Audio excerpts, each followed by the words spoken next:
So what is going on, everybody? Fernando Silva here with another video, and today we got an exciting one because Google was nice enough and crazy enough to send an iPad Pro only user their latest and greatest Pixel 6 Pro right here in the flesh. We got it turned on, and obviously you guys have heard around with the embargo issues, we can't do anything besides show you the actual casing, show you the actual hardware, and then the home screen that we got going on right here. So without further ado, let's get this thing unboxed, talk about the pricing, talk about the hardware, and then next week we got an abundance of testing. We're going to test it with the iPhone 13 Pro Max.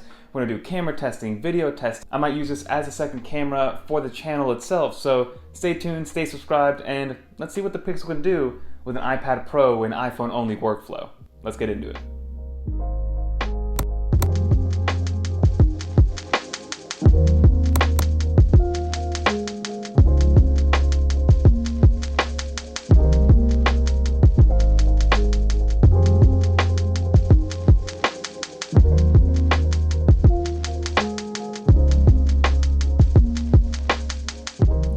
Okay, so let's get right into this unboxing, everybody. Like you see, Google put together a nice, beautiful package for all of the embargo packaging that was sent out. In this package, we got two things. So we got the Pixel 6 Pro in that black colorway on the right-hand side, and then next to it, we actually got the Pixel 6 Pro case. The variant that I got was the 128 gig variant with about 8 gigs of RAM, I believe it is. So there is variants that give you 256 gigs of storage, which will be a little bit more money. But this Pixel 6 Pro is actually the baseline variant. So this is the $900, the $899 variant. Like I saw, 128 gigs of storage on this one. And I kind of like how the unboxing has changed a little bit. So now it's easy. You don't need to like an unboxing knife to actually get this open. It's two little tabs that you pull down on. Very Apple-esque now. So I remember everybody kind of got annoyed when Apple removed, the battery brick and all that good stuff. But here you're greeted with the Pixel 6 Pro right there with that new branding that they have, with that like visor style camera setup that they have. And then in the box, very simple. You get a USB-C to USB-C port, you get a USB-C to USB-A adapter, then you get all the paperwork and a little SIM card tool. So there is no power brick in this, which is kind of unfortunate. Everybody's moving away from including the power brick because everybody assumes that there's some laying around at the house now at this point. But here is the Pixel 6 Pro. Very, very nice, very premium to hold in my opinion. Google really stepped up the game from a hardware perspective in terms of making it feel like a very premium device, right? So you have the USB-C port on the bottom, you have the aluminum rails on the side, which are very, very glossy and shiny, which what they said was that they wanted to make it seem like it was jewelry, and that's why they made everything kind of shiny and glossy and kind of reflective. It does attract a decent amount of fingerprints, I'm not going to lie to you. It was tough to kind of take some pictures of it while in New York City because of all the fingerprints that I was getting on it.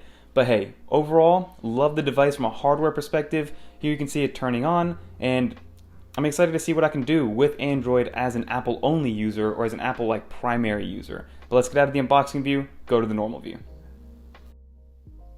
So now we have it unboxed. From a hardware perspective, this thing is really nice, right? It feels premium. I mean, for $900, I thought they would go with a $1,000 price point, but they kept it at $900 for this Pixel 6 Pro, which is nice to have, so it gives it a little bit more wiggle room. And then for the regular Pixel 6, it's actually for $599. So there's a $300 price gap between the Pixel 6 and the Pixel 6 Pro. And in that increase in price, you get the telephoto camera, so that periscope camera that gives you 4x telephoto. You get 120 Hz on the main display. The hardware looks a little bit different in terms of when you're looking at it. This one has more of a curved kind of screen display on the very edges, very Samsung-esque, versus the Pixel 6 is more of a flat display, has bigger bezels, it's a little bit chunkier, and then you also get a bigger screen, right? So you gotta think of 6.7-inch screen on the Pixel 6 Pro, and then a 6.54-inch screen on the regular Pixel 6.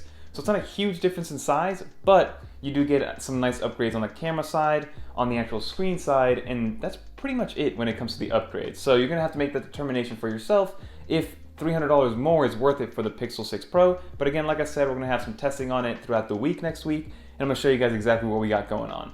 But overall, I'm excited for the hardware, excited to play with Pixel's latest and greatest, so what Google intended their operating system and what Google wants their hardware to be. So hopefully it's a good marriage, hopefully the video stabilization is better, hopefully the video output is just better overall, because iPhones have had Pixels beat for a very, very long time, especially on the video side.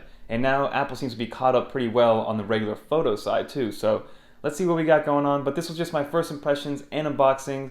Again, I'm going to see where this fits into my workflow, and leave some comments down below. If you guys use both an iPhone and an Android, where does that Android fit in your workflow, especially if you're pretty heavily on the Apple side? I have a MacBook Air, I have my iPad Pro, I have my iPhone 13 Pro Max right there. So for somebody like me, leave some comments down below as to how you would use this Android in your workflow, or would you just use it as a second phone, just to have a second phone, right? Because I do want to put this into my workflow. We're just going to see how that's going to work out. Whether, like I said, as a second camera or a viewfinder or whatever the case may be, that's how we're going to use this Pixel, especially in the beginning. And I'm going to try to get used to it, and I'm going to see exactly what Android 12 gives us, and also how I like Google's version of Android on here, because this is as vanilla as it gets, and this is how Google intended Android to be used on smartphones nowadays. But that's going to do for this video. Don't forget to like, comment, subscribe. Like I said, leave some comments below if you guys have any additional questions, because after Monday, we'll be able to answer any question that you want, from camera comparisons, what's on the screen, how it runs, the back-end software, any new settings that came out.